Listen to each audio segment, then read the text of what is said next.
Anak kok suruh berbakti pada ibunya. Bukannya yang menginginkan anak itu adalah ibu dan bapak. Dan kemudian kita lahir di dunia ini tuh terlahir begitu saja ceprot tanpa pernah kita memintanya. Begitu logika sebab akibat yang kalau dibiaskan membuat kita enggan berbakti pada ibu dan bapak kita. Nah, sedangkan ibu kita dan bapak kita pun juga hasil dari penyebab dari kakek nenek. Dan kakek nenek juga dari Mbah Buyo dulu ya. Ya, kita itu keberadaan kita di dunia ini itu sebenarnya dalam satu titik dari aliran gen spesies kita yang terlahir melalui sistem reproduksi. Tetapi kalau kita mempercayai begitu saja logika material gitu, kita juga nggak percaya bahwa ada altruisme, ada seseorang yang berbuat baik tanpa mementingkan kepentingan diri sendiri. Seperti ibu kita yang mengandung kita, melahirkan kita itu menaruhkan nyawanya bahkan setelah kehamilan itu terjadi hipertensi pasca kehamilan, diabetes pasca kehamilan, bahkan badannya melebar sudah nggak se-fit waktu masih belum mengandung kita dulu, bahkan ada preeklamsia, keracunan kehamilan, eklamsia dan lain-lain ya.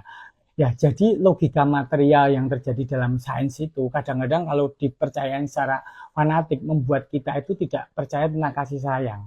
Sedangkan waktu kita digendong ibu kita dulu, disusun ibu kita dulu, dimandiin, dilus-lus dulu, itu ada pancaran energi cinta. Yang kalau mau dipandang secara logika material ya ada dari hormon oksitosin yang dikeluarkan dari ibu yang membuat ibu itu biarpun nggak menginginkan anak pada awalnya, dia tetap akan menyayangi anaknya.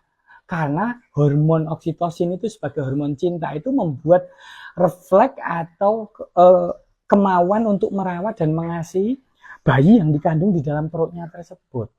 Bahkan untuk anak pun yang disusuin maupun dimandiin dan diberi kasih sayang, diberi pembelajaran dari kecil, itu bahkan hormon oksitosin itu juga ada perannya secara logika material ya. Jadi hormon oksitosin itu membuat modulasi sistem sirkuit amigdala kita yang mensinyalkan ketakutan. Kalau hormon oksitosin itu terpancar bagus, kita bisa otomatis mengurangi ketakutan kita. Jadi gangguan kecemasan bisa diredakan dengan kasih sayang.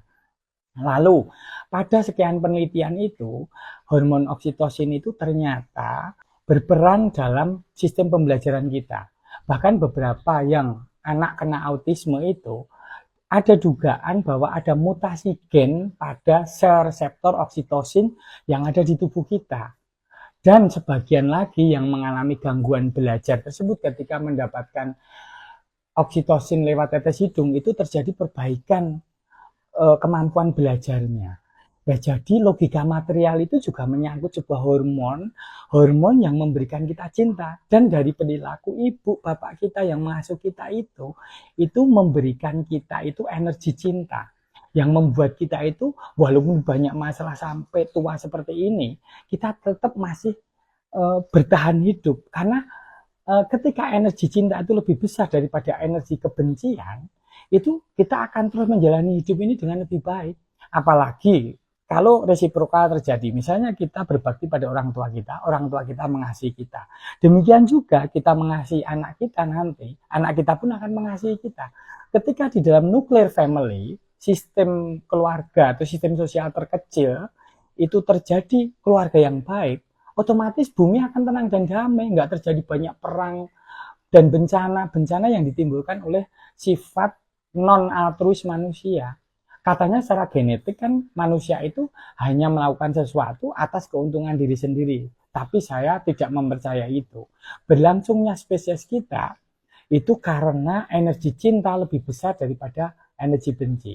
Dan satu hal, seseorang yang mengajarkan kita energi cinta itu adalah ibu kita.